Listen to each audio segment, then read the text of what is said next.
Okay, some trigonometry here, compound angles with addition formula, and we are given the formula, which is very nice, and we have to unravel this thing with it to show that it equals that. So we need to unravel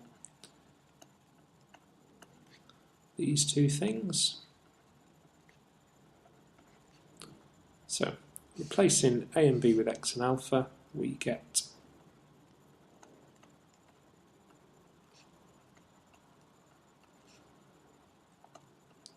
and some people remember that this simply changes the sign, so we'd get the same formula with a negative in the middle. I'll just explain why that works. Just take a moment. We have sine x and alpha has become minus alpha. So let's just replace it with minus alpha. And then just take a moment to think about the graphs of these things. Now, if we have a cosine graph, which looks something like this, you'll notice that an angle and it's negative there, so alpha and negative alpha maintain them. Symmetry around the y tells me that those are going to be the same value. And so with this one, sine of x cosine of negative alpha is the same as cosine of alpha. Of course, thinking about sine, what we see, there's its graph, the positive negative alpha don't quite maintain the same value, but they are plus minus opposite in sense, and therefore cosine of x, sine of negative alpha becomes sine of alpha with a minus in front of it. And so we get that. Oops, what's happening there? Let me just get rid of those. And so I'm going to use these now to sort out this thing. Let's put them straight in. So we've got two lots of this. Two lots of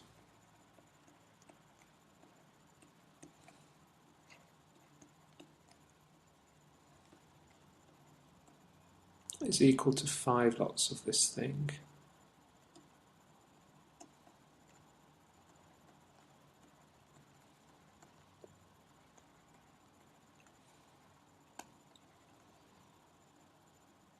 And we've got quite a few sine x cos alphas, minus 2 of those from both sides. And add on this 5 cos x sine alpha to give me that. And what I will do is I will divide both sides by cosine of x, and I will divide both sides by cosine of alpha, and what I will get is 7 lots of sine over cosine and 3 lots of sine over cosine, and that's what I needed there. Okay, first part done. Clear that off. Let's just very quickly have a look at this next part.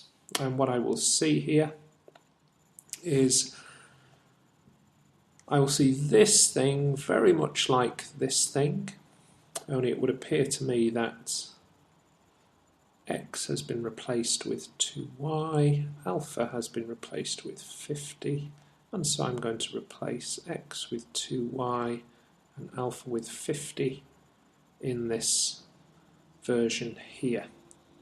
And if I do that, let's see what will happen. So replacing the x with the 2y and the alpha the 50, I get that. And so tangent of 2y is 7 over 3, it's tangent of 50, and of course 7 over 3 tan 50 is just a number that I can evaluate.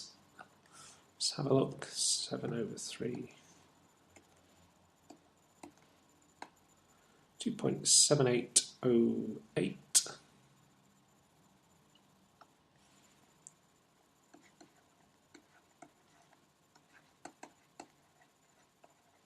And so 2y. Now very importantly here, don't do anything with the 2y for the moment.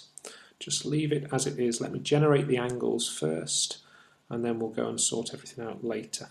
Okay, let's have a look at the angles. So tan to the minus 1 of that. 70.2 is the answer I'm after. 70.2 degrees. And if we think about angles, that's a terrible, terrible diagram that I'm going to have to just try and do again. If I think about angles in a circle, starting at 0, round to 180, back to 360, 70.2. All angles are positive there. Sine positive, tangent positive, cosine positive. The other positive tangent is down here. So 70.2 and all the way around 180 plus 70.2, 250.2. Now if I wanted more angles, I'd just do another 360 turns. So I could do another, going 360 on, that would give me 430.2, and 360 on from this would give me 610.2. So I could get those. And now, very last step, undo that 2y. Make sure you've got all your angles before you do this, and I've got 35.1 degrees, I've got 125.2 degrees, this next one, 215.1 degrees. I don't need to go bigger than 180, so I'm going to stop there, and the answers that I want, 35.1, 125.2 degrees, and we're done.